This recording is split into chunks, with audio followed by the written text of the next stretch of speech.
Well, welcome everyone. This is research vessel Falkor expedition FK 210922, interdisciplinary investigation of the Pescadero Basin. And we are engaged in ROV SuBastian dive 464 into a site in the South Pescadero Basin of the Gulf of California, to a depth of about 3,700 meters. And we will be working in, as we did yesterday, in an area of hydrothermal vents known as the JaichMaa hydrothermal vent field. And we're currently descending at a depth of 3,230 meters. Again, we're going to come on to bottom at about 3,700 meters, and that'll be in just a few minutes. In contrast to the dive that we did yesterday,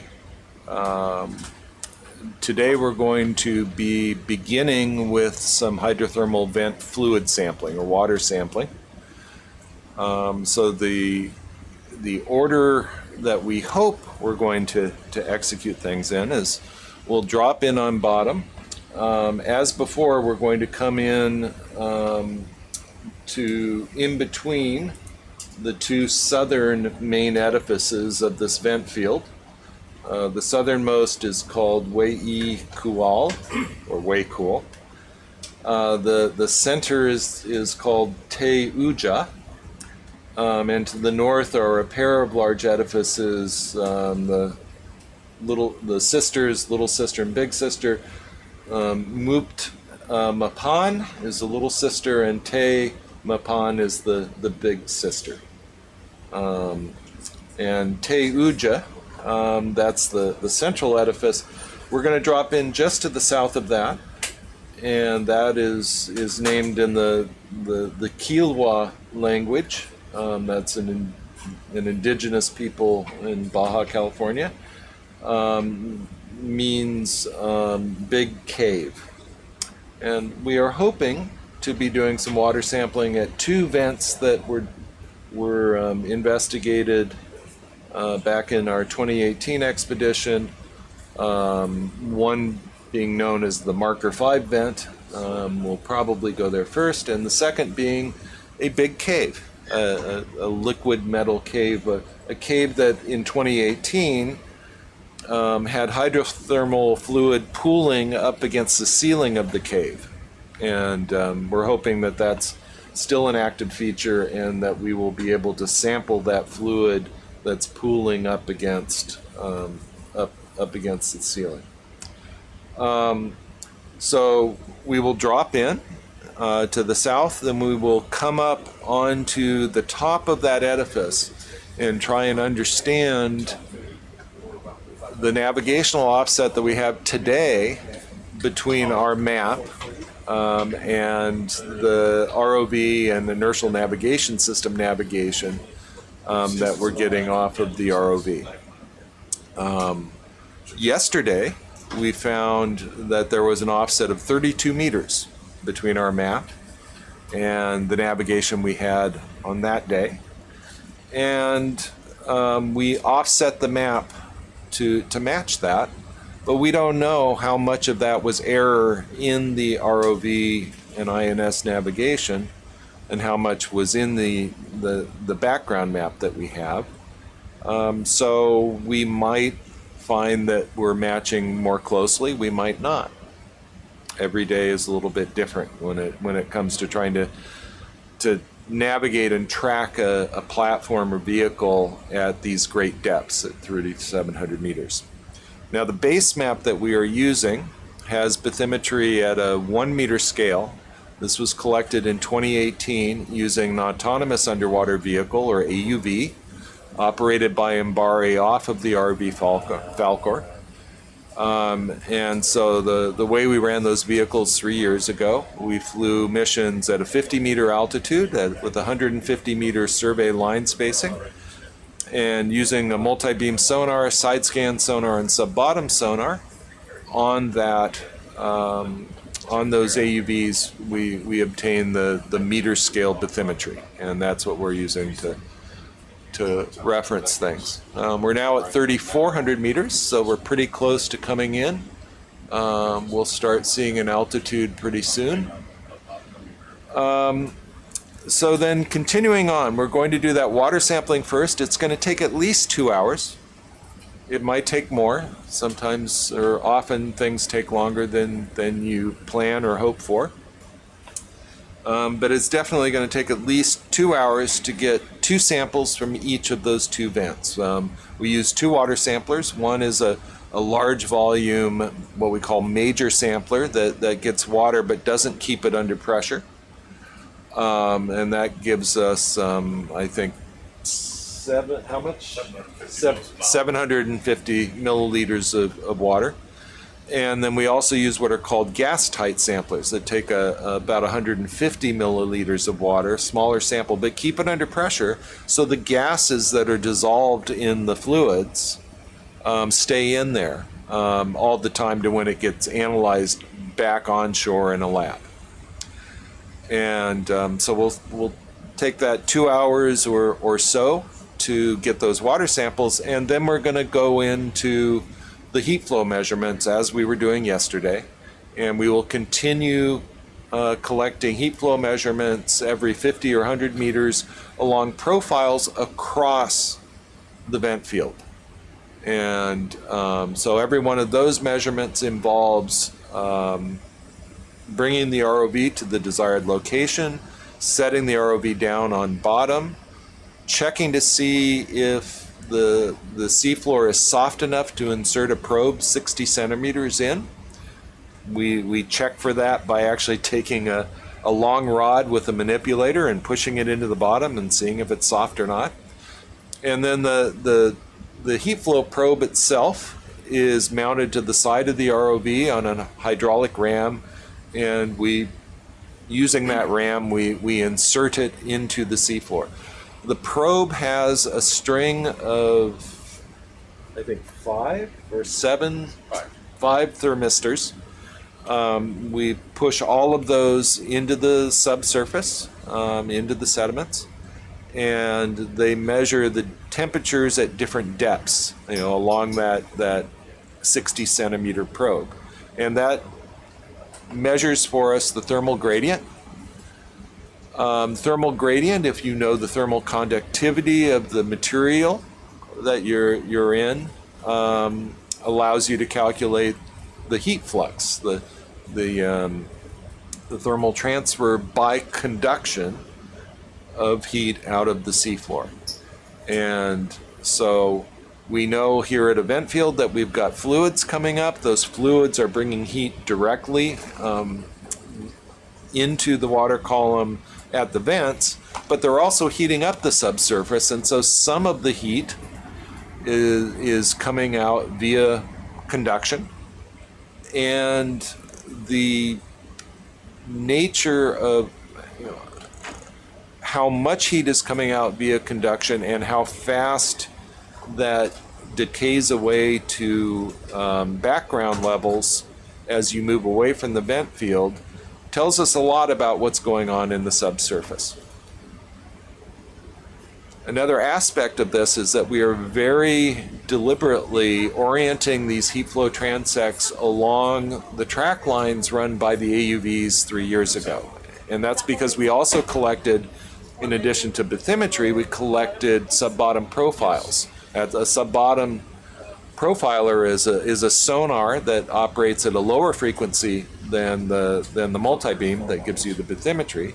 Sub-bottom operates at 1 to 6 kilohertz, and it penetrates 50 to 70 meters into soft sediment and gives you an image of the structure in the subsurface. Particularly if you have layered sediments or stratigraphy, it reveals that stratigraphy. If you have faults offsetting that stratigraphy, it reveals that. and it reveals some aspects of the character of the subsurface. And so we want to collect the heat flow along these lines where we have an image of the subsurface structure, so we can understand the relationship between the conductive heat flow, where the vents are, where the water's coming out, and that subsurface structure. So we're now at 3470 meters depth and continuing to come in. I think the point that we're actually coming in is 3674 meters depth nominally from the AUV maps we have from before. So we're about 200 meters off bottom right now, and we'll be coming in pretty shortly. Okay, and we're not going to ask some number or something? Okay, just, okay, the color, okay. It's going to be water sample for the gas? Yes, but we will do high temperature measurements first. Okay. So we'll do all along the high temperature measurements. Okay. The water sample and for the gas fluid collection? All right. Just for the record, my name is David Caress. I am a principal engineer, a research engineer at the Monterey Bay Aquarium Research Institute in Moss Landing, California. I am the overall chief scientist of this expedition. My co-chief scientist on this leg is Raquel Negrete Aranda from the Ocean Sciences Institute, or CICESE, in Ensenada, Baja California, Mexico. And we also have with us Dr. Robert Zierenberg from University of California, Davis, who was the overall chief scientist of our expedition in 2018, FK 181031.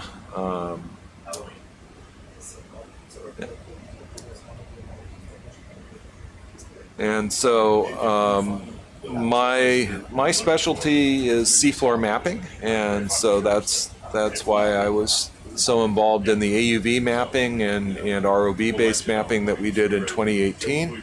Raquel is the leader of CICESE's heat flow group and specializes in heat flow measurements. And she is here with her group, with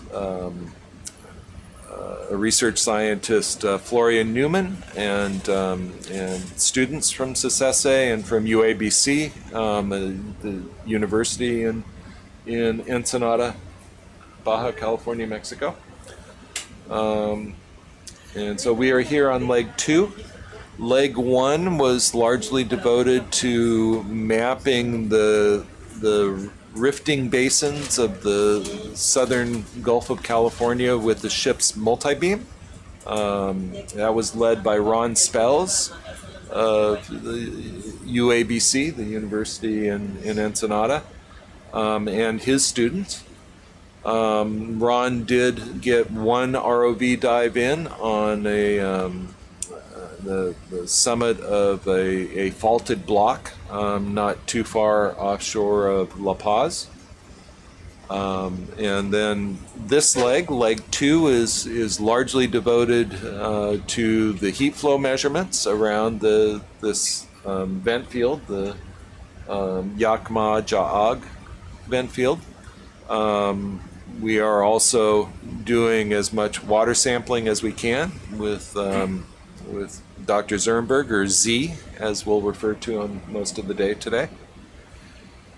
And then the third leg will be led by Victoria Orphan of the California Institute of Technology, along with Shauna Gofrady of Occidental College, and Greg Rouse of the Scripps Institution of Oceanography.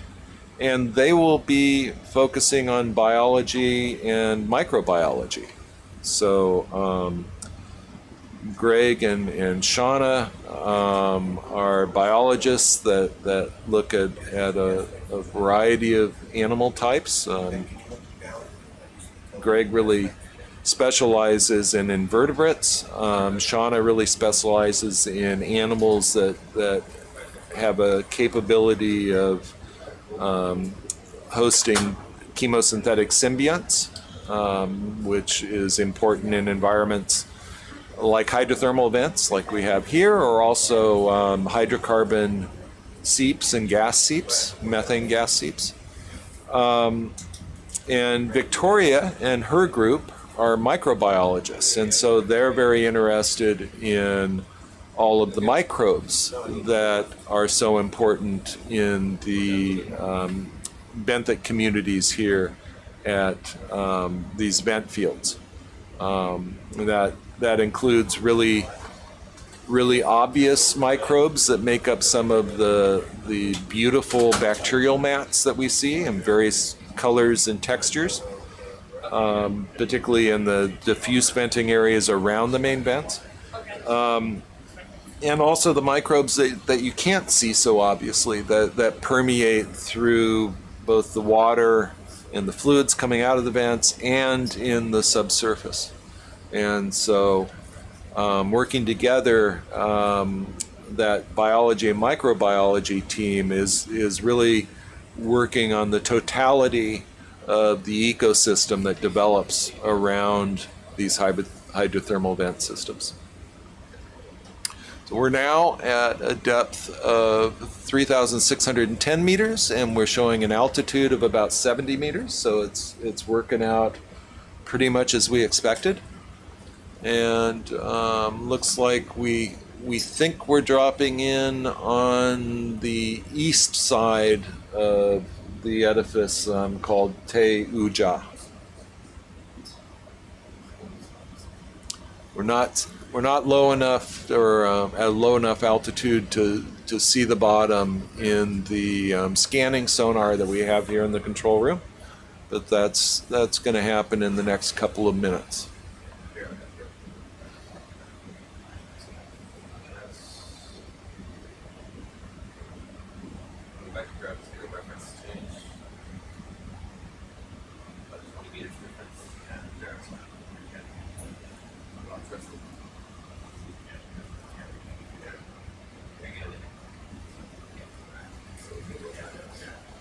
And thanks for the correction on my pronunciation. I do not speak very good Kiowa,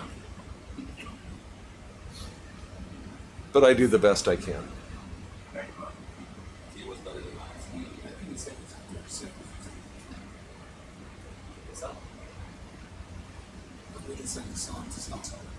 Jenny's keeping you in check this year. There's something. So I'll give you about 90 on your power card. That was pretty good. Or take it out of the bottom. Make it look like that. Alright, put it on the other ones.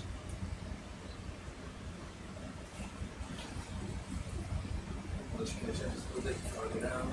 Get plenty of I was thinking about 75 and then something else.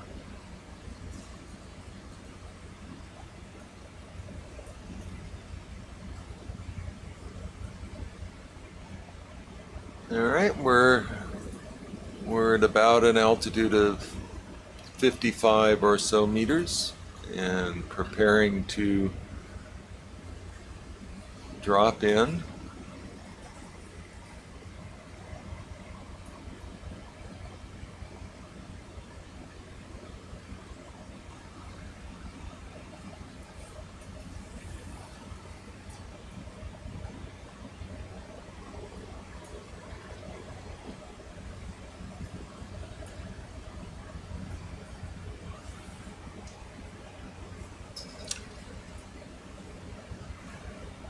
Oh, I see.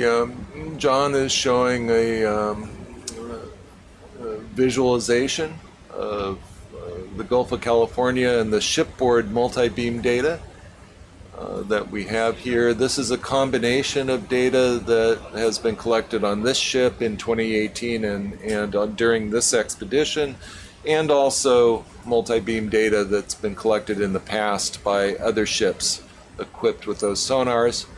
And now John has made the totality fade away, and you're seeing just the multi-beam data that's been collected on this ship. Again, it's a combination of 2018 and this year. And one of the things we don't talk too much about, but when we're doing the ROV dives, those are 12-hour operations during the day. That gives us 10 or 11 hours, maybe a little more, overnight to drive the ship with the multi-beam and collect a little bit more data. So every night, Okay, cool. Thank you very much. we give our wish list of what area we'd like to cover most next to the techs and the bridge, and they go and collect those data for us. And as someone who's run quite a few surveys over the years, it's a real luxury on this ship that between the techs and the bridge, you just have to be fairly general about what areas of interest, and they just do a tremendous job of getting full coverage, of matching the edges of the pre-existing lines and optimizing the use of the ship for that mapping purpose. Thank you, Jay. Appreciate it. Yeah.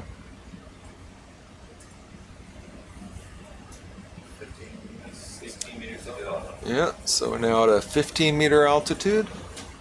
And just now in the scanning sonar, we're starting to see the edifice, or at least some of the bottom, out at about 15 meters away from us.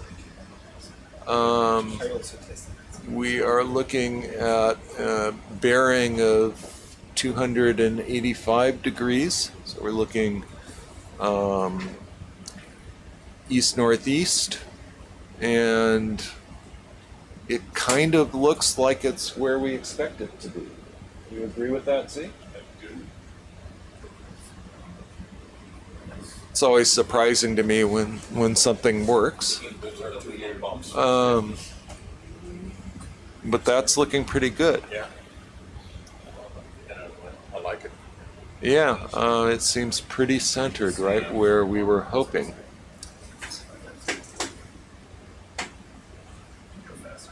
Hey, good morning, Nestor. Glad you're listening.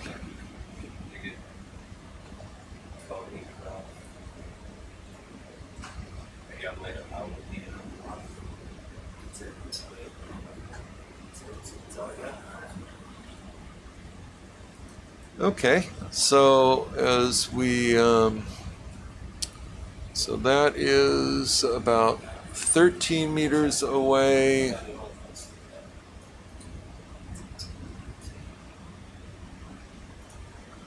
So it certainly seems like it's in the right direction to me. Do you guys agree? Yep.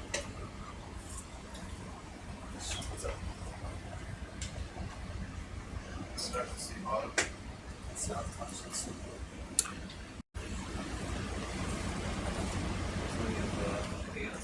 We're still at about a 10-meter altitude, but you can nonetheless just vaguely see the bottom in front of us.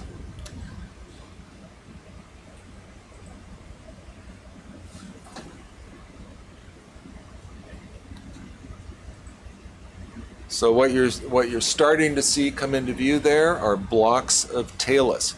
One of the things that's really unusual about these sediment-hosted hydrothermal vents is that the chemistry of the fluids coming out are dominated by carbonate. And so what gets precipitated by the hot fluids that are coming out at 370 degrees Celsius or so is carbonate. It's a limestone, and it forms massive edifices of dominantly white carbonate There are other minerals that get precipitated in there in places, depending on how the fluids move through the structure, where the fluids come out and interact with the ambient seawater. But you really build up these large edifices of carbonates, which then collapse under their own weight and form these big piles of talus.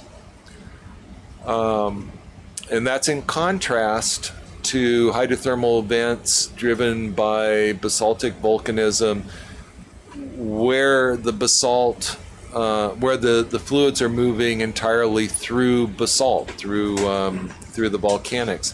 Those generally produce fluids that are saturated with sulfides and have metals in them, and so you get polymetallic sulfide deposits at what are called black smoker vents, which can be very tall and narrow, building chimneys that might be tens of meters tall, but only 2 or 3 meters across. And this is just morphologically a very different sort of structure we build up that are these large edifices made up of the carbonates. So now we're edging up onto this edifice. We want to make sure we understand where the top of it is and compare that with our map. So far, things look like we're within 10 meters or so, and maybe better in terms of matching the navigation to the map.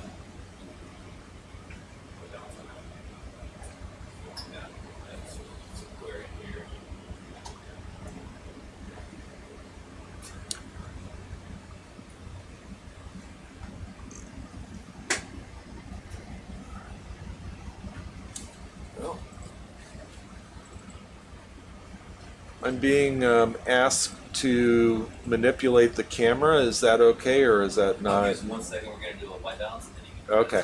All right. You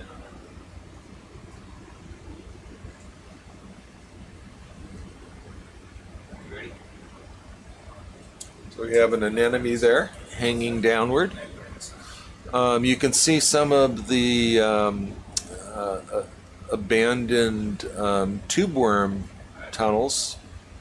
Those, I believe, are from Oasisia tube worms, the smaller type that are more common here than the very large Riftia tube worms.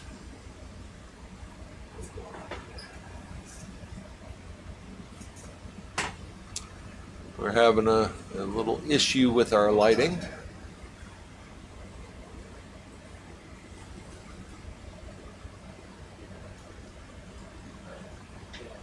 That's possible. Okay. So I'm doing that. Hold on.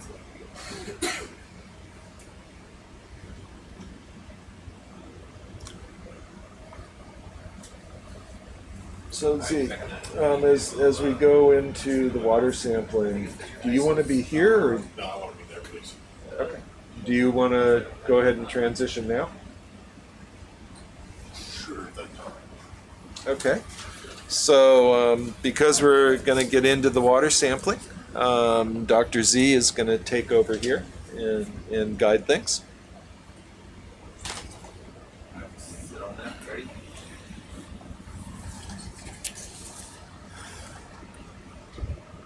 Good morning, everyone. It's always great to see all you folks tuned in. I know that you, all the people out there, love subs. Does that make you subhumans? No, I don't think so. We're happy to have you here. So I'm Rob Zierenberg, Professor Emeritus at University of California, Davis. If you don't know what emeritus is, that's Latin for old and in the way. I'm now retired, but I still get to play as scientist. So folks call me Z. Some people on the ship just refer to me as the old man at the sea. But we're here today to try and sample some hydrothermal vents. We found these in the 2018 cruise on the Falkor using SuBastian. We have partial samples of them, but we need better samples. So they're a little tricky to find sometimes, but once we get there, I think you'll see some really spectacular video today. So the first thing we'll do is we'll try and measure temperatures, and then we'll use our 2 different bottle types, as Dave talked about, the major bottles and the gas types. We'll talk more about that as we go along. So we're coming up the mound. You see Oasisia tube worms, you see white and purplish anemones, with galatheid crabs, squat lobsters. Now you can see blocks of carbonate. You can see the white carbonate, and these are blocks that dropped off the top of the chimney, so we're slowly coming up. This mound's about 50 meters in diameter, about 25 meters high, and you can see the blocky nature as it builds up. It fractures and gets unstable, and you see sort of a fissure going through here right now. So we're getting very close to the top of this mound. One of the reasons we want to go right to the top is because then we can orient ourselves relative to our map, and we'll know where we are and have a better chance of finding our targets. Now you see a little overlying hanging ledge. At one time that was what we call a flange. It had hot water pooled under it. You see little chimneys growing out the top. So lower down in this mound, we're going to try and find a place where those are active. And when we were here in 2018, there was a very vigorous vent that was 287 degrees C. We're going to try and refine that and reoccupy. We left a marker made of syntactic foam with a number 5 on it, so we'll know when we see it. Now you're seeing some active venting. Where we have the lush tube worms, you see all the red plumes from the tube worms. You see old chimneys at the top of this structure. So there's still fluid coming out here, but I'm not seeing any real high temperature flow, which is similar to what we saw when you're here in 2018. So all those little projections sitting up were at one time little vents, and would have been venting water probably at the same temperature, 287. But right now they've sort of plugged up.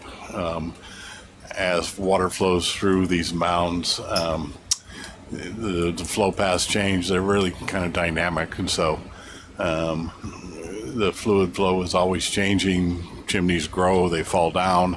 In fact, looking right over on the right-hand side of the screen, you see a chimney shape that's horizontal because it's fallen over. So these things are quite dynamic as the chimneys build up and fall down. The talus blocks fall down. Fluid flows around them, re-cements them. So you see this really lush garden of tube worms.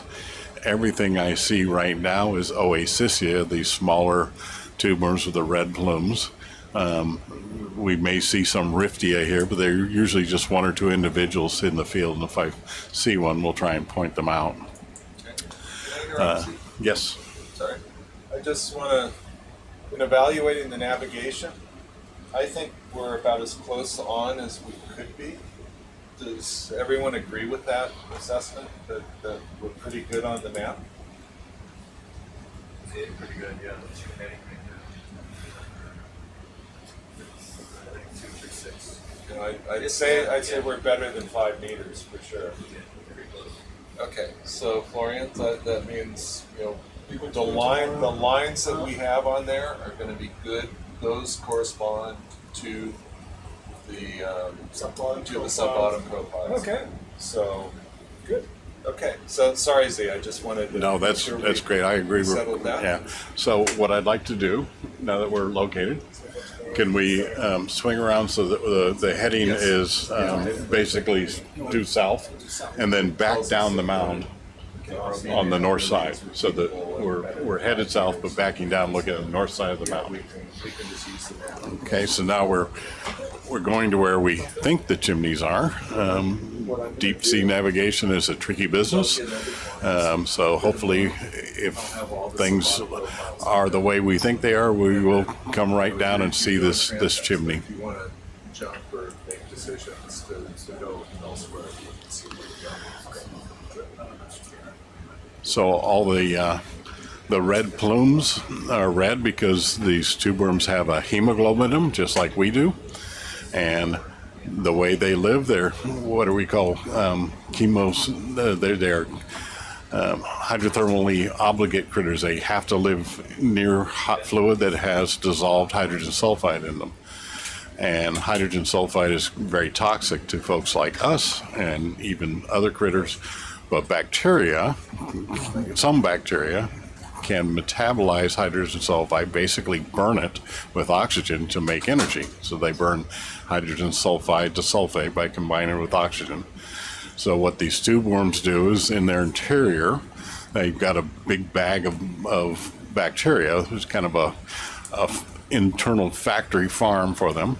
Their plumes stick out and they can take in hydrogen sulfide in the plumes and feed it to the bacteria. They also need to have access to oxygenated water, so they need to be at this interface between the hydrothermal flow and the oxygenated water. And they basically bring these nutrients, hydrogen sulfide and oxygen, into the chemosynthetic bacteria. They create energy from it, and the tube worm uses that energy from the bacteria. So it's a symbiotic relationship. So we've got some pretty good hot flow coming up the mound. There's quite a bit of shimmering water. The tube worms themselves can be really close to the vents, but they actually live in water that's usually no more than about 15 degrees centigrade. So they could be very close to 300 degree water, but they don't live right in it.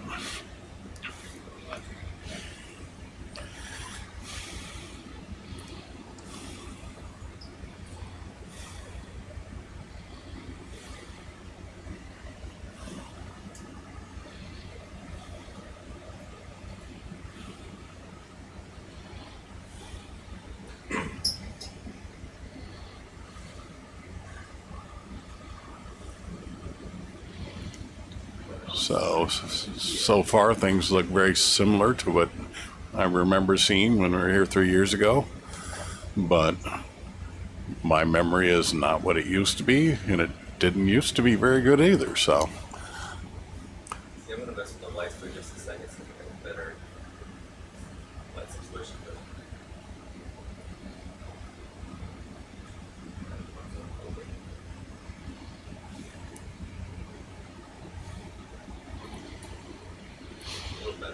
So a lot of the fluffy white stuff you see sort of coating the chimneys, that's where there's more fluid flow and it's too hot for the tube worms.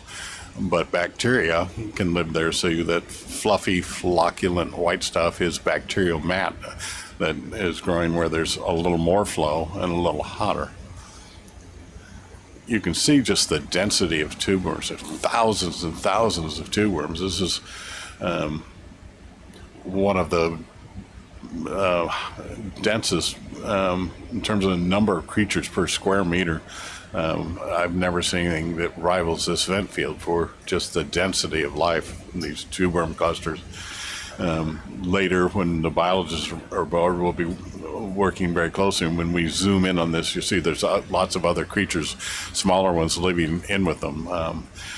But right now, our goal is to find some hydrothermal chimney we could sample. So right now, the biology is just eye candy.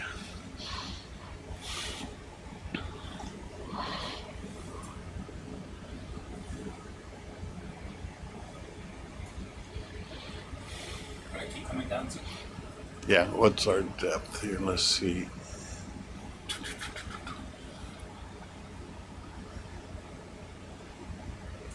Yeah, the vent should be about 66 meters. I keep coming down. Yeah, so we just want to lateral down slowly, and when we get about 66, we're going to be looking right at it. I hope.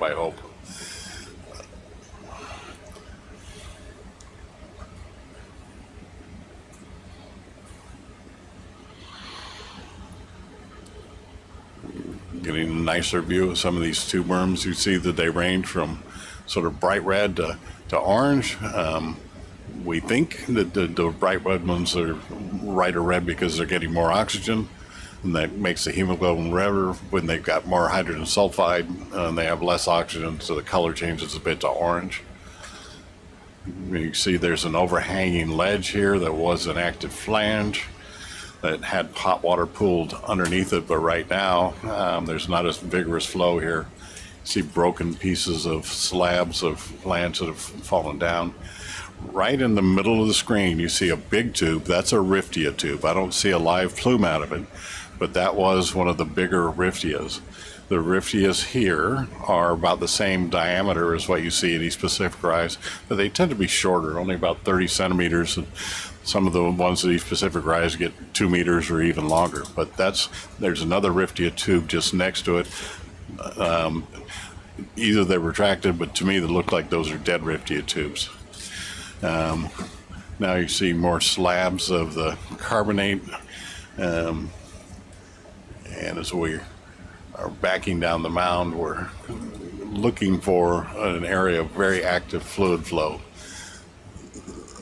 That should be still below us. So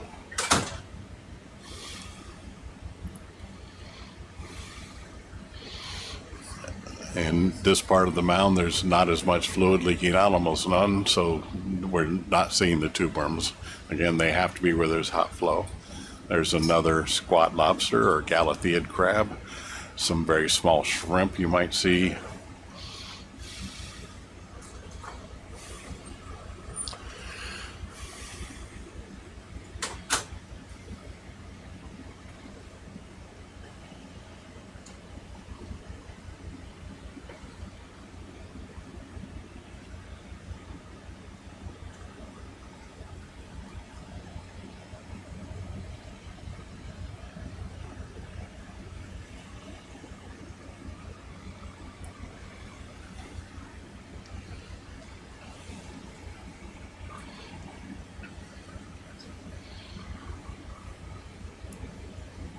So we're seeing more of this talus of broken slabs of carbonate that have cascaded down the mound. As chimneys build up or flanges build out, they get gravitationally unstable break off, and that's how these mounds built up. In the interior of this mound, there's clearly still fluid flowing through it because we see it bending out, and so these pieces might get re-cemented and re-crystallized in the interior, and that's how the mounds build up to these big sizes.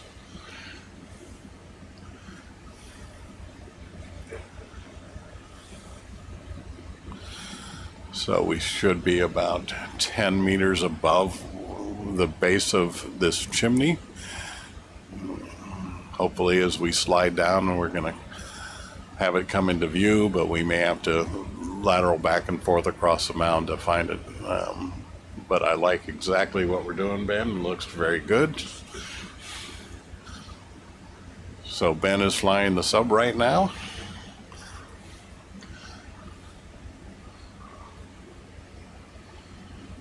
And we've got Chris sitting over on the manips waiting to grab a bottle and fill it full of hot water.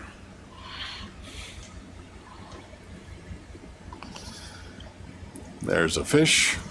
I know that Noonie is online, and Noonie is a fish freak. If I've ever seen one, he loves fish, and he can actually identify them.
for marker 5 at this point. We're looking for marker 5, yeah. We're still about 4 meters above where the base of it was. So when we get to about 3666 meters, or maybe 3665, then let's start just lateraling back and forth at that that elevation and see what we can find.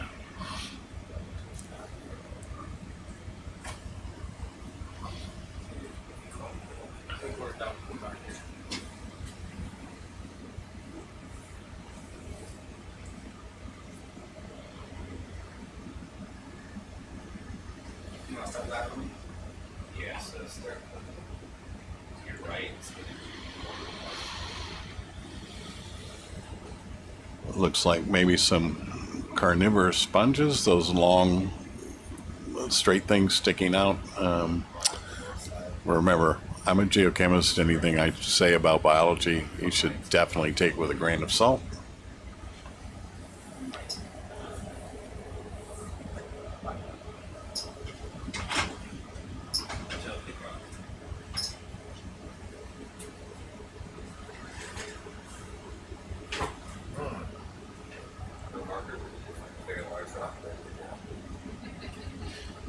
So we're still above where we should be able to see the marker. It should be deep below us still. Alright, where he was just then, he was at the bottom, so. Yeah, so 3666, 3665 is where we should have a good look at the base of the chimney.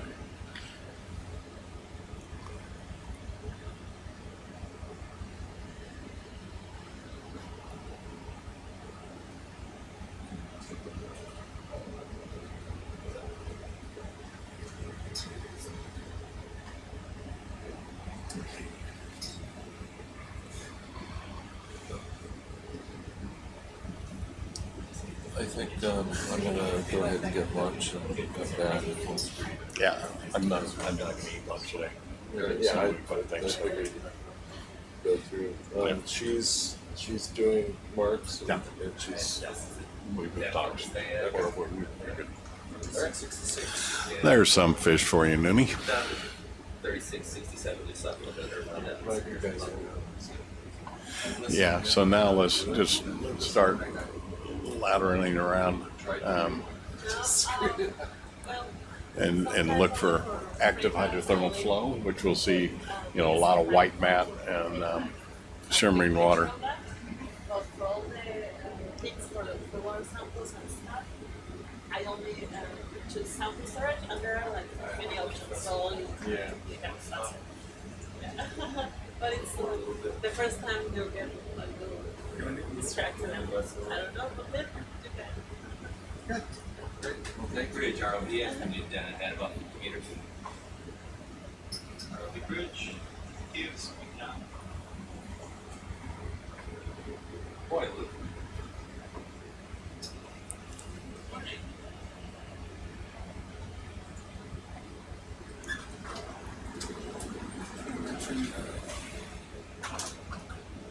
Lateral left.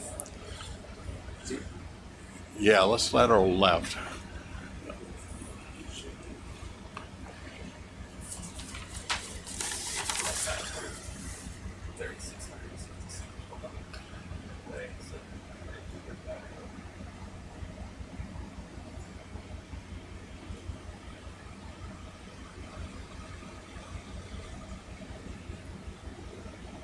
So how long would it take somebody to form? Chris just asked how long it takes one of these things to form, and I wish we could answer that question. It's one of the things we don't have a good handle on, is how old these hydrothermal fields are. I've been to many different hydrothermal sites, and my impression is this is one of the oldest. This one's been here a long time. I would say on the order of thousands of years, maybe 10,000 years, but we really don't know that. It's very hard to quantify. But this is a very mature field. It's been here a long time.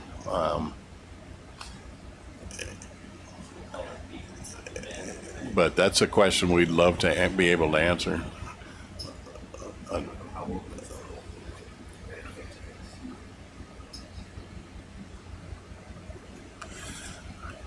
Okay, I think we're too far to the south. I think let's go back the other way. And then,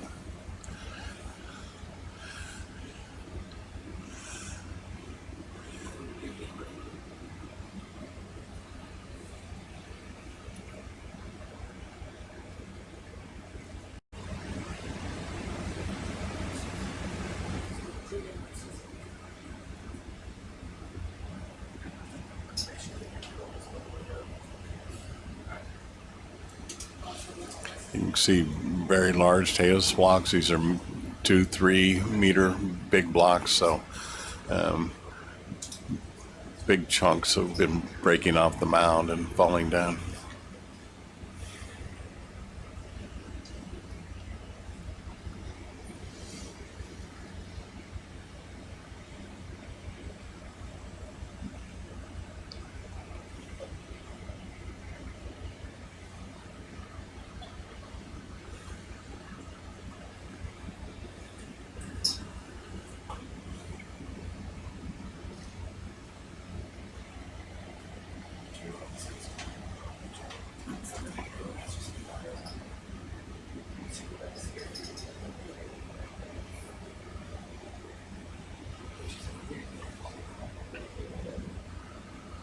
Is there a big mark?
Yeah, I'm still not seeing anything. Yeah, let's just keep laddering around at this depth. You can see where the marker 5 position is. That's where the actual navigation plotted is. So maybe that's closer to where we are. So we'll keep laddering over toward that. So again, these mounds, we'll talk more about the chemistry later, but almost all of the hydrothermal minerals that are deposited turn out to be calcium carbonate.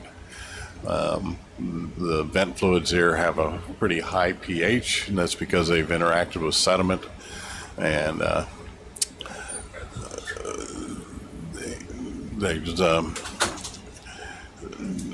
they mobilize some carbonate from the sediment, and some of the organic matter in the sediment gets oxidized. We can tell that by carbon isotopes. We'll talk about that more later.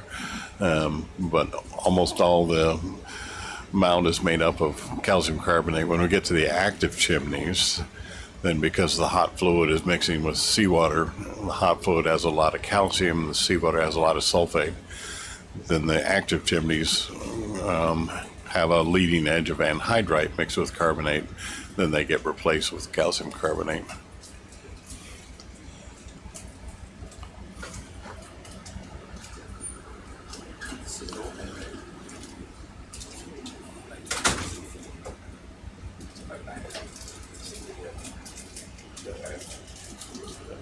Yeah, cool.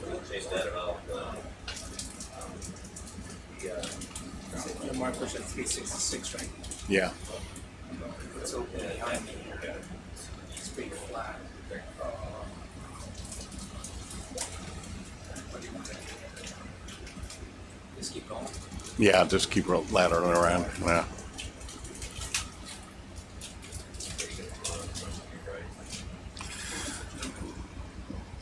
Of course, the depth reading now may not be the same as what we're reading on 2018.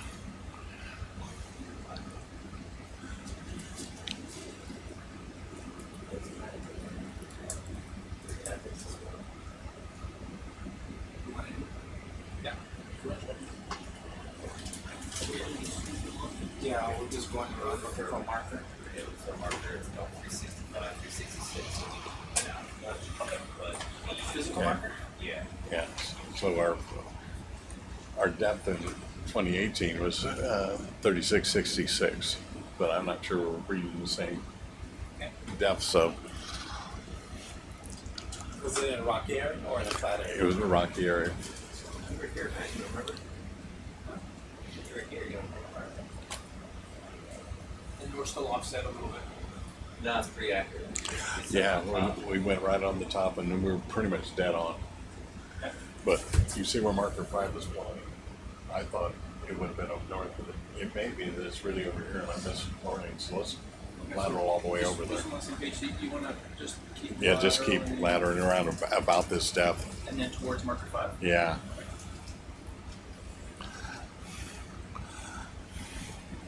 Those will be behind you. We're gonna go over there and out here. Before this Have is some going forward.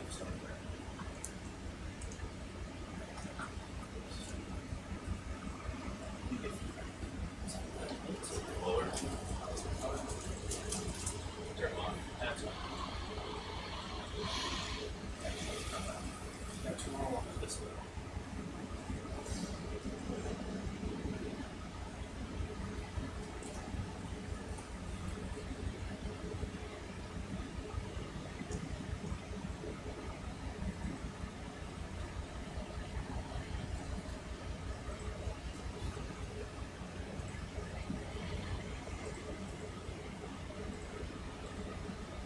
The expectation is to be 7 meters below. 7 meters below. Yeah. Sorry, what was it? 3665, 3666. Okay, let's slide down. And I'm like, 3667.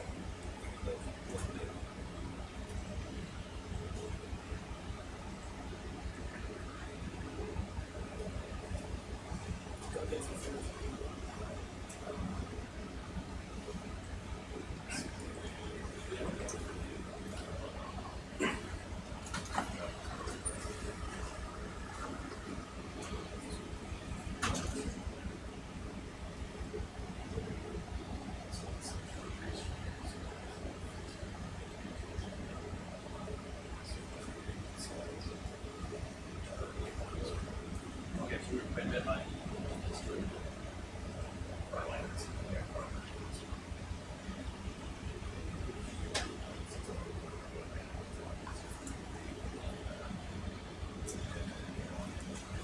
So that's 3664. And you want to keep this depth, and we'll just slide around this node basically. Yeah. Confirm marker that is. And we should see a lot of white bacterial mat and white looking rocks when we're close. Came from the northeast around. It's What depth are we in right now? items. Just switch between the 3 and see which one it is. Ice apparel isn't to be trusted. So not bad. What about CTD? INS and CTD are on there, but I would trust CTD more. I mean, INS more just because we'll look at the bottom of this where we're at, you know what I'm saying? It's what we expected. Oh, I'm sorry. The overlay is so small. CTD or Oh, you did switch it on there. yes, INS. Yeah, it was sort of 10 meters out because that was 3676.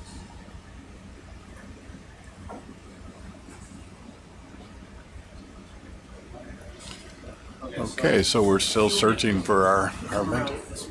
Yes, please. Still searching for our vent.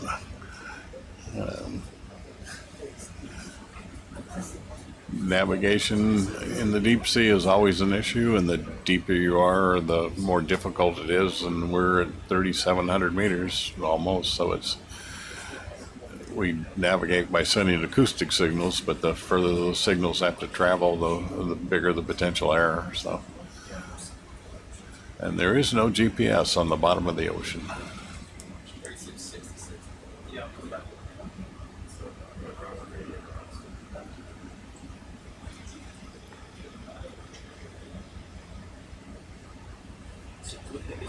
And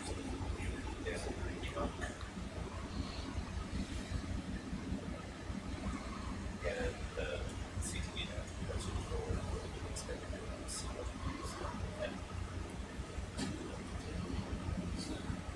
yeah,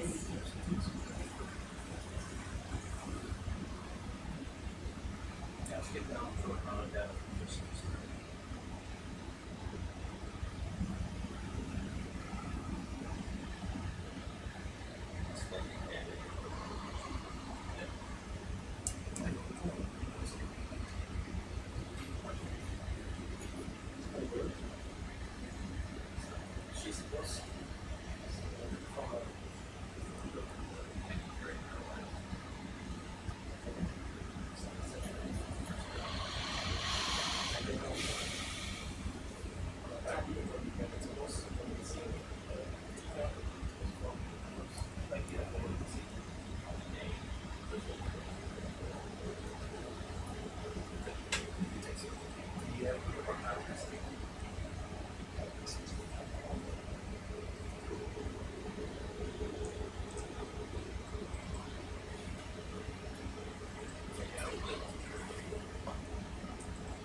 How high is this structure? We first encountered it probably 34 or something.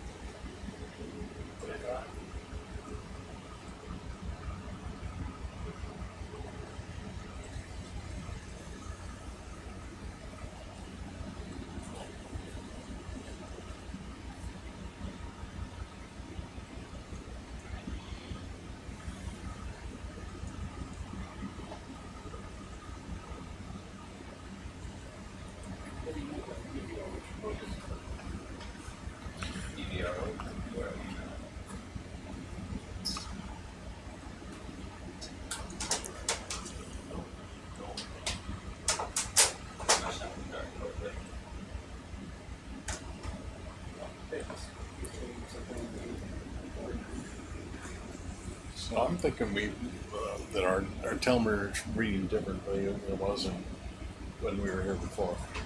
Because we were reading 3666, but now we're at the base of the mountain. We're shallower than that.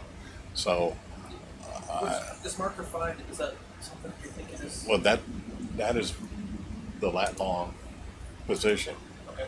I had always thought that it was actually on the north side of the mountain, but I think we got to go over and look because that is actually the position What I can do that is plots. let me come up in line with marker 5. We'll come up 5 meters and we'll scan back around and then maybe do 5 meter increments kind of thing. Yeah, Or 3 that meter sounds increments. great. Okay, so we're still just sort of contouring around the mound, and our records from 2018, we knew what the depth of the vent was, but these depths are based on pressure meters and pressure sensors, and they may or may not be calibrated, and they may have changed the mountain. So there's potential for the depth that we're reading not to be the same depth as what we found before. So this is just one of the issues of deep sea navigation.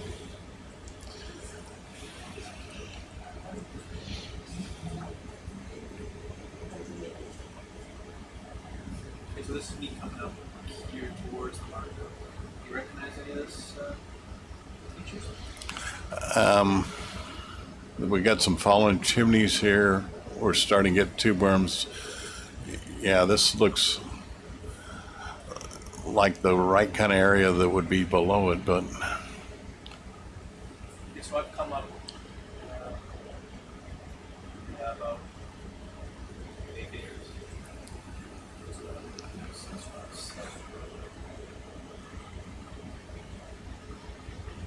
Can we just keep following this up? yeah, let's not get too high, and then we'll start laddering back clockwise again.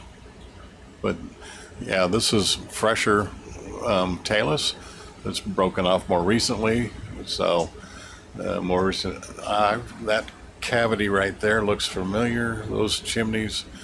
I think we're fairly close, actually. Can we just keep going up? You want to lateral? Let's lateral, yeah. Okay, come back around the other way then. Because you were thinking it was on the north face, eh? Yeah. And our heading when we came into that would be 200. Which is why I thought we were further on the north. But of course, you know, the mountains are regular, so. Yeah, 200 would put me almost.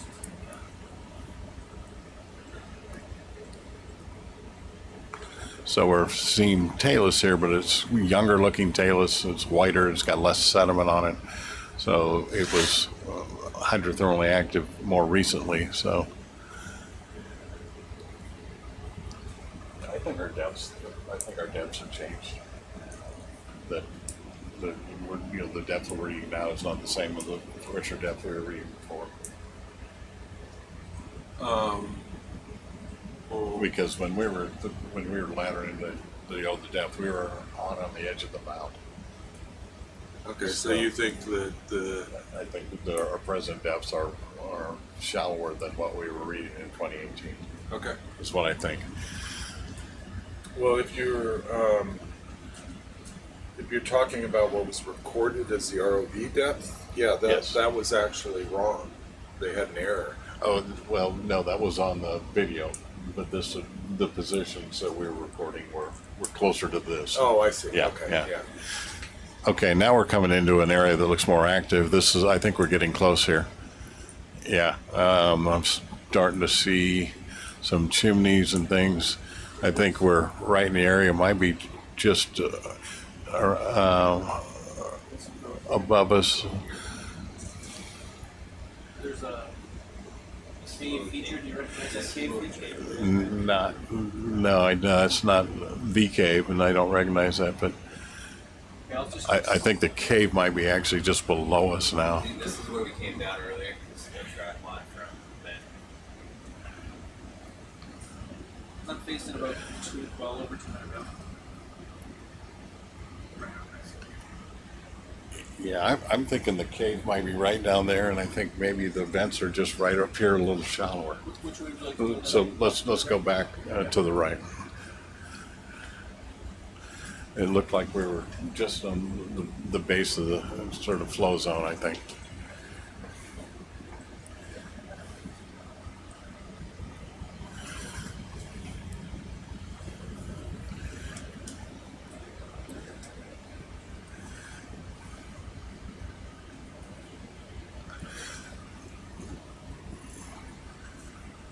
We at the top. Looks like it's all shimmering in the back there. Yeah, I think our marker's going to be around on the other side of this chimney. I think that is our chimney right there, and the marker's going to be on the back side of it, I think. Yeah, okay, we're in the right area.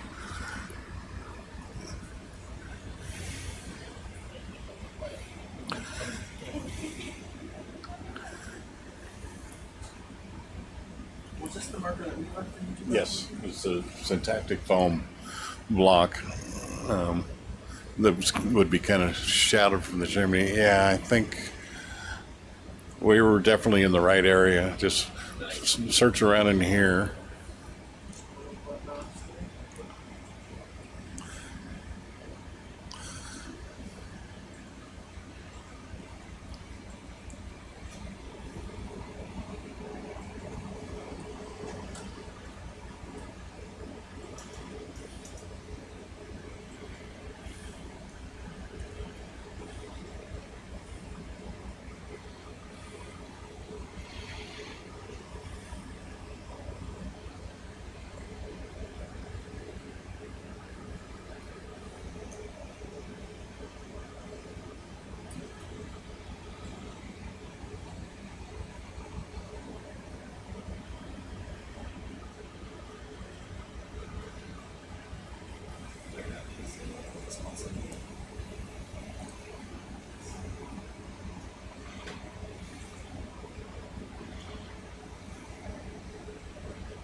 Yeah, maybe drop down a little bit, see where all that focus flow is going below us. See, we got a good area of flow coming right up above us.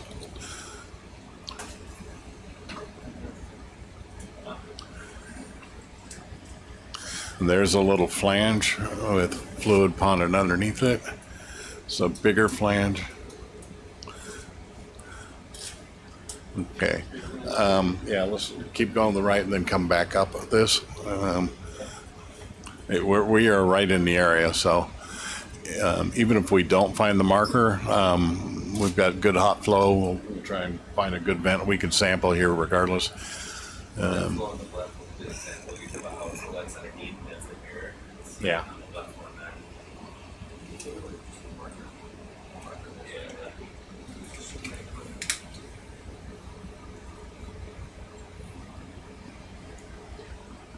Yeah, there's some more active flow over on the right, I saw. Oh, here's a good, you see where that really almost black smoke is coming out? Yeah, oh yeah, thank you. Yeah, the marker is going to be kind of hidden by the chimney. Yeah, let's go down a little bit and look at where that's come from, but that may be over here too, so. Yeah, it's coming up from a flange. And it may be that the whole geometry has changed here and the marker's been overgrown, but Or falling off, the flange is collapsed. yeah. Can we just keep going around to the south there? Yeah, please. Come back up, just so we can see. Yeah.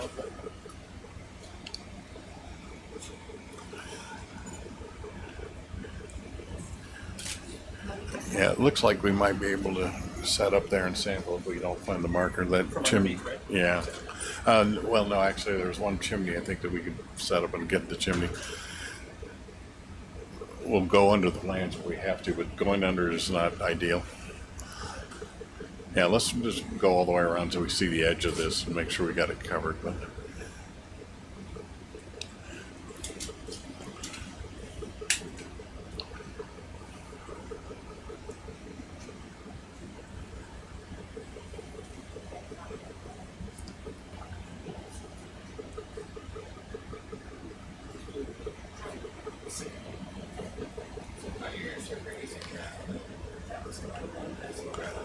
okay, we're at the little local high here, so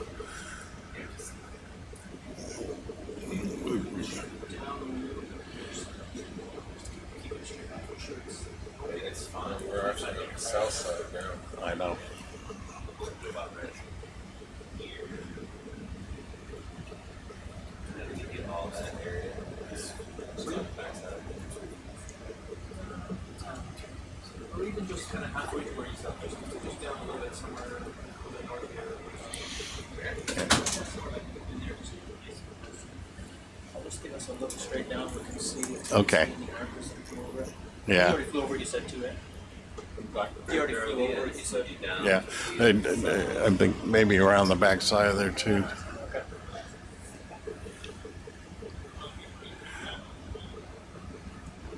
Greetings, Tiago. Yeah, I think we'll just go back to that most active area and see if we can just set up and yeah, if we don't find the marker, as long as we can get a good active bet, that's still pretty good. But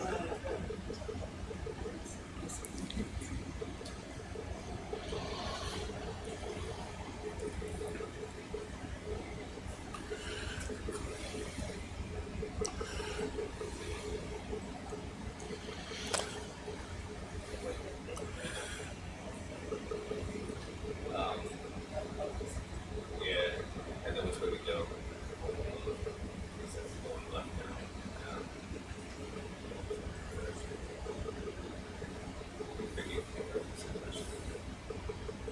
Come to this seat as well. Yeah, it's easy.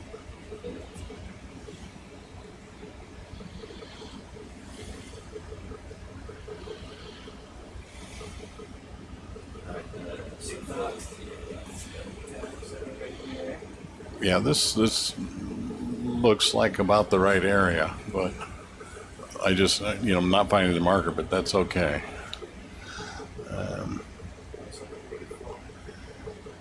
So what we really need is a good place to set up and get into one of those hot flows. On the top, you're saying, right? See this chimney right here? If we break that off, we might get a pretty good flow out of that.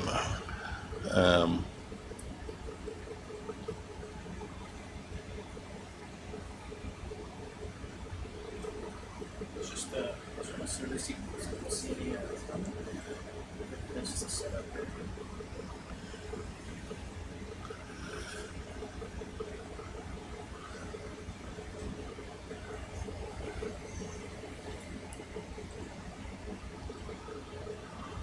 This flow right center screen now, anything about that one?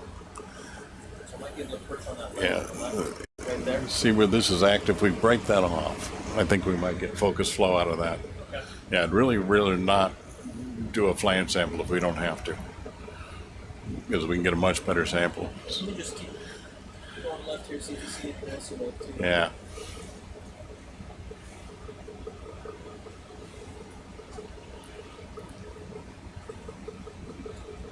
Yeah, we'll go down to this and show up here.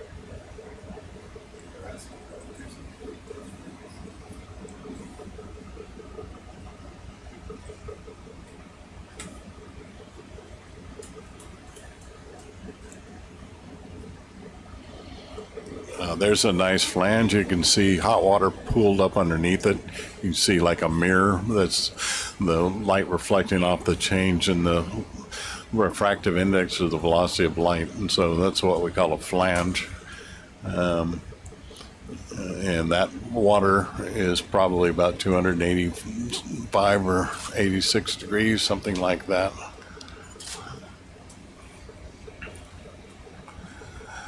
That's a...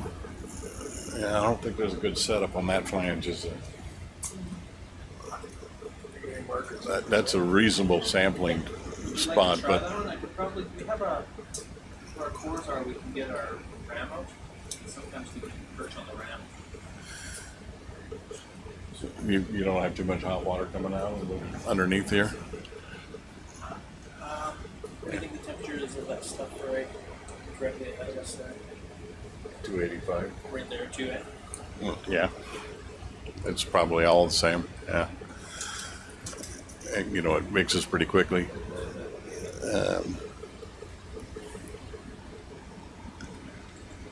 Let's look at these chimneys up here a little higher, see if there's any one with a good focus flow that we can get into.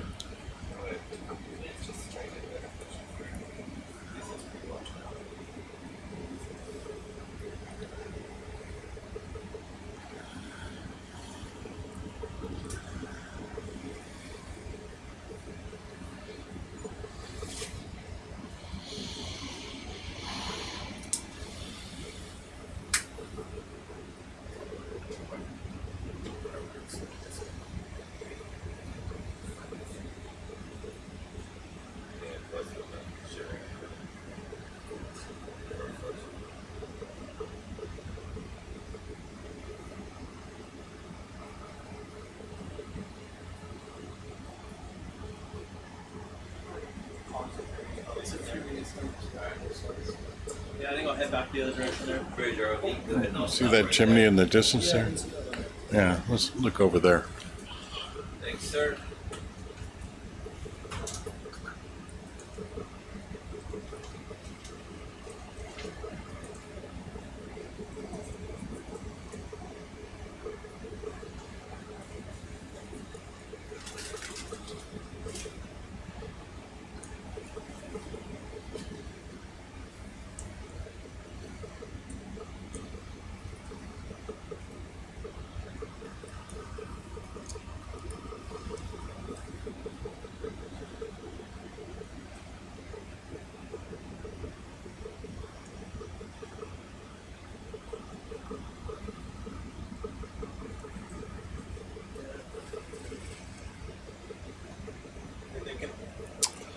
Back to the side. Yeah, I don't see any really vigorous flow over on this side.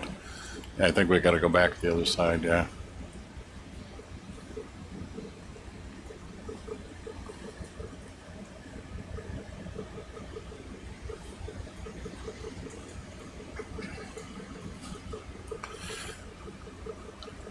Can we drop down to the base of this just to make sure there's nothing lower down that we didn't miss?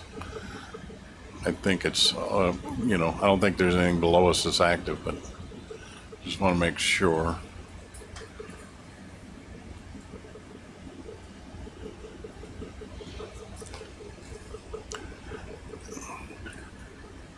We could set up under those flanges, but the pools don't look very deep. I don't know if we can get the snorkel in far enough. Now you're seeing the beautiful reflection off these pooled hot water flanges. What do you think about setting up underneath there and trying to do a flange sample? How stable do you think that is? All of that's real stable. That's going to slough. The flange above? Yeah. Yeah, I mean, you put a corner of the basket in right there. Yeah, no, because you got to go with the port arm to get the bottles.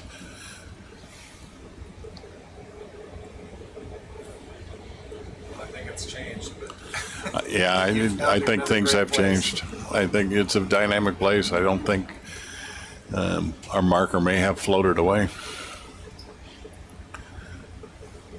might have melted. Yeah, the ropes might have melted in hot flow and floated away. Yeah, I'd have to go quite a ways in there. And, I think it's I think things have changed. Do you like going back to the other It area? is. It maybe is we the same. could do definitely a overall flash sample. area. Let's just find one where we can kind of perch. Yeah. We're not right inside. Yeah. Go close above us in that hot water. Yeah, I understand.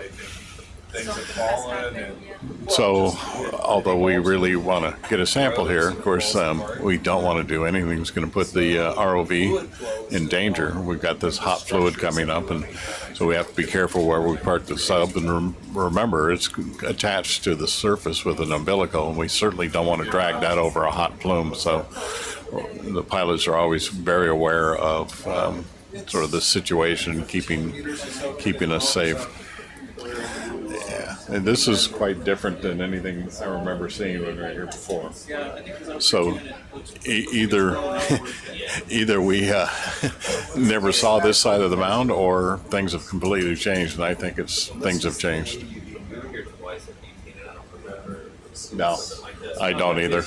These flanges are much better developed, much more active. It's a dynamic system, and it's changed. And I think our marker's gone. this point is 3677, so that's 20 meters from there to there. But it's What about perching on that block? looking at that. so Yeah, it's 23 meters from there to there, and then because you've got no hot water under you there. I'm just worried those flanges are so shallow, but I think it may be our best shot. so the width is 50 meters. Pretty much, it's pretty circular, and it's about 20 meters tall. Wow, so that's like half a block in a 10-story building. That's insane. Right. And then what you see is it precipitates out the carbonate, so it makes massive carbonates. It builds these flange structures. Those are inherently unstable. It's a very hard rock, but it falls apart under its own weight, right? So it builds up this massive edifice is being built from in here, and these are all blocks that have fallen down. So it's blocks of hills around, but the venting is happening through those, so it's cementing all of that. So and it's flowing through all of that. So it's pretty much alive. It's certainly a rapidly changing feature. It's very dynamic. We never saw anything look like this. Yeah, I think changed. everything has changed. This will be the second time you've seen it, or did you see it before 2018 as well? No, we discovered this in 2 dives here in 2018. Okay, and then now. Yeah. Yeah, and the way that we build it. And then you compare that it's 50 meters in diameter and like 20 meters. And then, So all the pieces we saw from the arrival were like fragments of kind of floor that That must be that they were part of the population and then fall down. Exactly. This is a big pile of talus, of debris that's fallen off. So it's building in the center and falling down. Even these things really are big blocks that fall. And then the way that we discovered this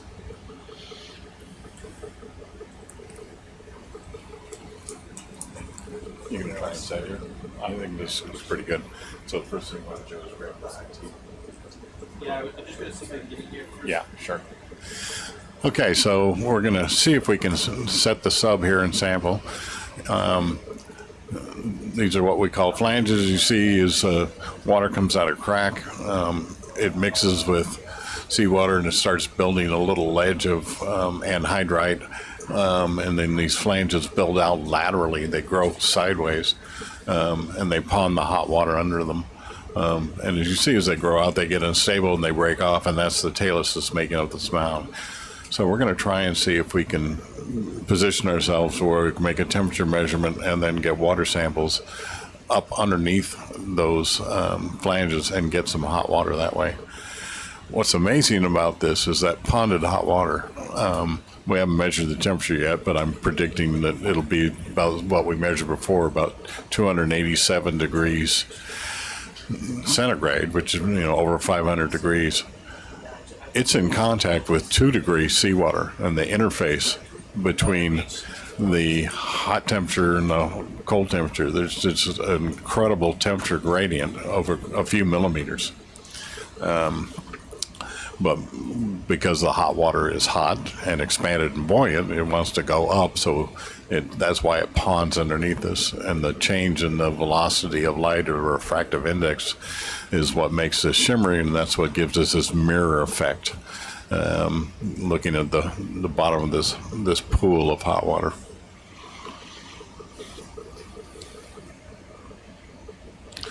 So we've all been discussing, we've seen this mound on 2 dives in 2018, and none of us remember seeing anything like what we've seen here. And I don't think it's because we didn't see it the first time. I think it's because this is all new growth that has changed, that this is a dynamic system, and our marker that we left is either buried somewhere in this mess or maybe got in the hot flow, and the ropes that were holding the syntactic foam melted and it floated away. So we may not be able to occupy the old site, but if we can get a good water sample here, we'll be quite happy. You see the nice clusters of tube worms in the back. Almost everything I see right now is Oasisia. I don't see any Riftia. They may be in here, but our focus today is on the water samples. We will be back here on leg 3 with biologists, and I'm sure that we'll park in amongst these tube worms and get some good views in and see who else is living at them. So stay tuned for those dives. I think they should be very exciting. Here and there, and then here, this was the 2-ship Mari expedition in 2015. So the ship with the ROV followed the ship with the AV surveys, and then Z was riding along with Dave Clay of Mari, and they go with the ROV on those fins. And so when we came out in 2015, we worked on those fins, we ran the AV, and we did this mission down here, and so these are the vents we discovered in 2018 off the Falkor. And that's what it looks like. You see in the map, oh, there's some features. And then you take the ROV. Yes, we are on that end of this right there. So, and this is in the It is. It's actually 2 of them. Yes? We're already 2 hours in. Yes. I think I'll shoot all 4 bottles here.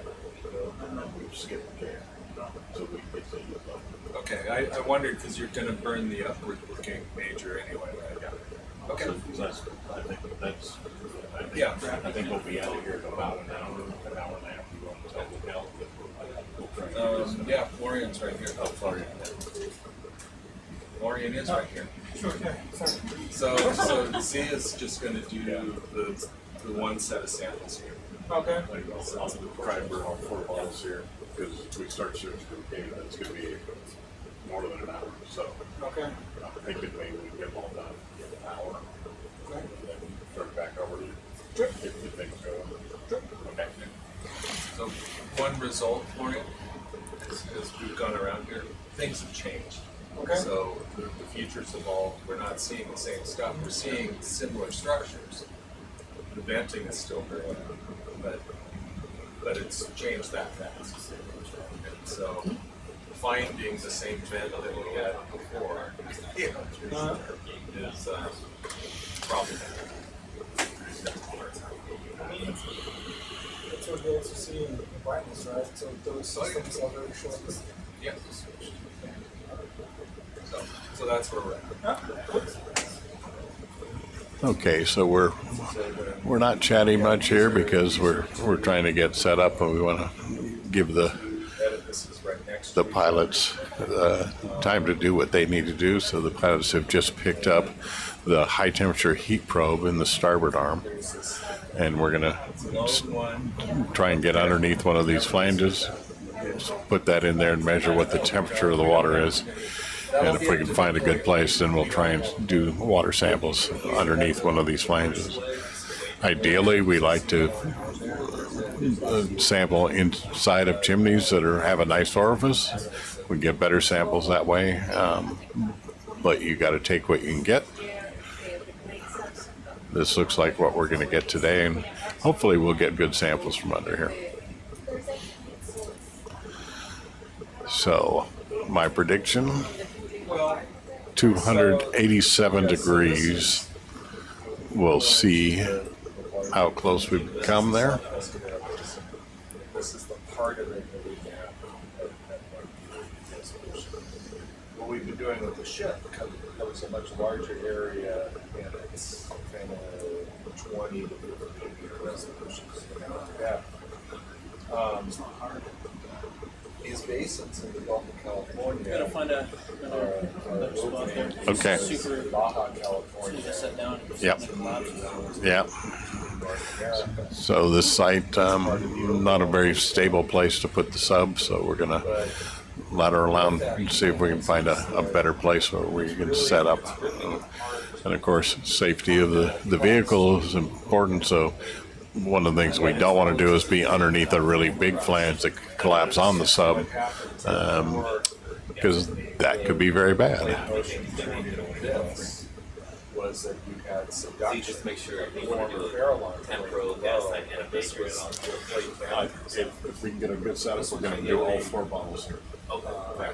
Yeah, so because we're running out of time. we could do the Yeah, 10. we'll start with free the fly it. Yeah, where you stay at 4 Yeah, or Can't free fly that. Yeah. no. Yeah. So the crust here is relatively thin and it's getting ripped apart. And the observation from all the people like Ron Spells, This John right here. So Fletcher, there was a couple of events on top. and it's not Yeah. The problem is setting down the hot There was too much hot fluid over there. That was the issue, wasn't it? Worked on Baja, California, in the Gulf of California. And they've gotten far enough along to date when this lifting started to occur. And the opening of the Gulf of California itself has taken over 12 million years. And that's really fast compared to the time it's taken to rip apart continents such as the beginnings of the Atlantic Ocean. Beginnings of what's happening in the Red Sea in Eastern Africa right now, where the amount of time it takes for rifting to actually break pre-existing crust and start seafloor spreading to produce a new oceanic crust. In there, it's been more like 30 or 35 million years, more than twice as long. So what's happened in the Gulf of California is it's fast and it's oblique. So when we look at the large scale rock, this isn't even the best screen of these for this. But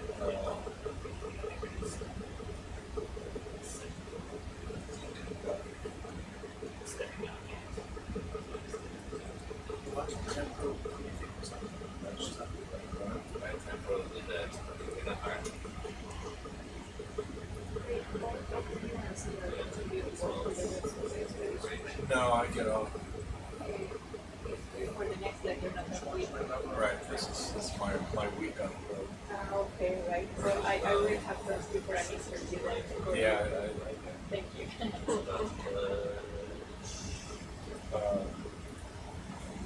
yeah, no, that would be fine. And I mean, yeah, I have to get on to make sure control the biology. Okay. Z is too valuable. He has to stay on. But I'm unnecessary, so not like that.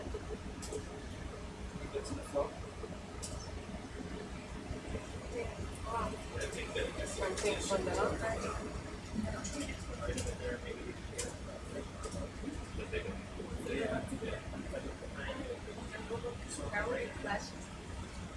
Okay, so here is the larger scale. This is the pescadero. No, this is the whole thing. This is the whole thing. South Pescadero is just that little thing right down in there. That's where we are today. But what I want you to recognize when you look at this is that the opening is oblique. Yes. And so it's wound up. This is Guaymas, and there's venting up there, and there's seafloor spreading, but it's totally covered in sediments. But we know that there's volcanics there, we know that they're basaltic, and that they are what's called mid-ocean ridge basalt. So we know that these lavas are being produced by depressurization, melting of the upper mantle. What that's about is that as you rift, pulling the plates apart, we get upwelling of the mantle beneath the crust. And as that very hot mantle comes up, it's a kind of classic rock called peridotite. And as that rock becomes, it's at the temperature it's at, but it's moving upward, and it's coming into lower pressure. And it undergoes partial building. And the parts of the decomposition that melt and become magma, and then migrates upward, makes the salt. Makes that dark sort of volcanic rock. So that's very different than rhyolite or granite or site. It makes a certain kind of basalt, and the chemistry of it, if you were just depressurization and melt in the normal mantle, it would be a kind of basalt called mid-ocean ridge basalt.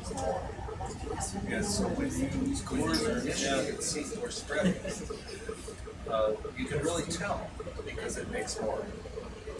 Okay, and so the rocks that are in the subsurface in Guaymas are more. They've been built. Yeah, So last time in 2018, we did a little bit of mapping in the North Castillo Basin. We found some exposed lavas and sampled those. They're more. So we know that there's seafloor spreading there. if you can go lower, Guaymas, further away, Carmen, I'll have more Farallon, North Pescadero, South visibility Pescadero, gas station. and then Alarcon. That's the Alarcon rise, and then that's the East Pacific rise. So that becomes the big spreading center that then goes all the way to the South Pacific. Okay. But so the plate boundary comes up and it steps in here. On the Alarcon rise, that's normal seafloor spreading. That's a bare rock basalt oceanic crust all the way across there. It's more. There's a lot that's very interesting there. But in a simplicity, that's very ordinary seafloor spreading. So, Chris, what are you thinking? We know I'm not in the seeing the rocks same that we have opportunity seafloor where you're spreading parked there. here. We know it's there. We don't know. I don't see how we can We sample every have partner. I'm not sure. some one volcanic rock sample we got. Yeah, because but we can't sample it all. there's ripping open the ripping has Yeah. really turned We need to be able to see and get under the hasn't, plans it to will. sample. Unless we try to focus Yeah, that. there So, Just keep find a spot here. Just keep looking. yes, thank you. And the rocks that we have in the one report, or we don't have that yet? The rocks? samples that were picked in that one. Those were not. Those were metamorphosed igneous rocks, which were they were in this province. So they were part of the continental. I'm gonna just start on top of the flange first. Okay. Now, Just because the that's so volcanics that far are there Yeah. are, basically are produced as part of this Right. and it's a similar thing that you are as you're lifting and faulting, you're thinning the Yeah, you're not crust. seeing it like And never that does bring mantles up shallower and produce melt. Well, no, everything I see is coming up over the lips, First and all off, the chimneys are on top of a mantle where that's been underneath it's not stable. And Although, that right might there, if we could, continental materials at the surface. So it's not more, it's salt. yeah, it's Right, but it's not it's more. really not coming out the chimney, it's really just flowing up under it. So But that's that would be a good plan if you get stable. So you get volcanism while you're rifting, but there's a certain point in time where you transition into just making new oceanic. Yeah. Like you see, like the gradient flowing of the because of the rocks. From the north to the south. Or that doesn't have to be. I don't know that. I don't know that there's any particular compositional change. The timing of the opening is all pretty much the same. Like the same time it's like Now, there is a difference. There were multi-channel seismic reflection. And if you can get stable here, I think we got a good shot at this. Imaging of crustal structure. Yeah. Combined with what's called refraction tomography, which also, together, those two methods give you a view of crustal structure. So we're trying to position the sub where it's on a stable substrate that's not going to collapse, and where we don't have hot water under the sub. And we're going to hope to be able to reach up and sample underneath one of these flanges. So that's what we're trying to do. It's a pretty tricky maneuver. We had three protocols. One was down across the hour line, one was across the ground, one was across the line. And there is a difference in the rifting style of those three corridors. And of course, the view you're seeing is spectacular, but remember the pilots have several other cameras they can look at. So the pilot is looking at a camera that focuses down so he can see where we're landing. So that's how we know that we're not actually sitting on another hot flange below us, because we're seeing a different view, multiple views, and we're only showing you one at a time. So It was much more. we're going to be perched a little precariously on a boulder here, but it just may work. Normal up until closer, and then it gets really thin really fast. And so that's the case along that. So there's differences in lifting style, but the timing of when it happened is all the same. And that's because of the depth of the It's because the plates are moving at the same time. It's driven by the overall plate motions. but the difference in rifting is due to the materials that bring apart, or how come they go over? Those are very good questions.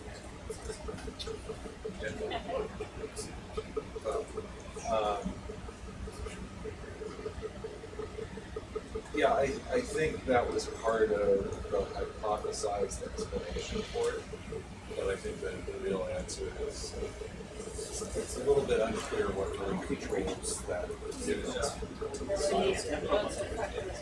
Yeah, I mean, yes, must have something to do with the nature of what's already there. And maybe some of the boundary conditions that apply to it. But I'm not sure that the reasonable and obvious explanations are really proven to be that.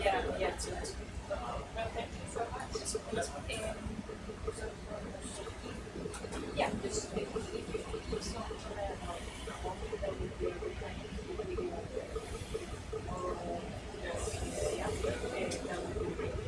It'd be, so we're doing the whole today.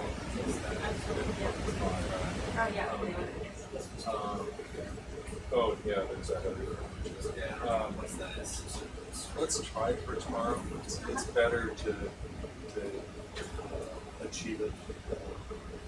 If we have a chance to. So tomorrow is going to be all and so it should be once we get in the right spot.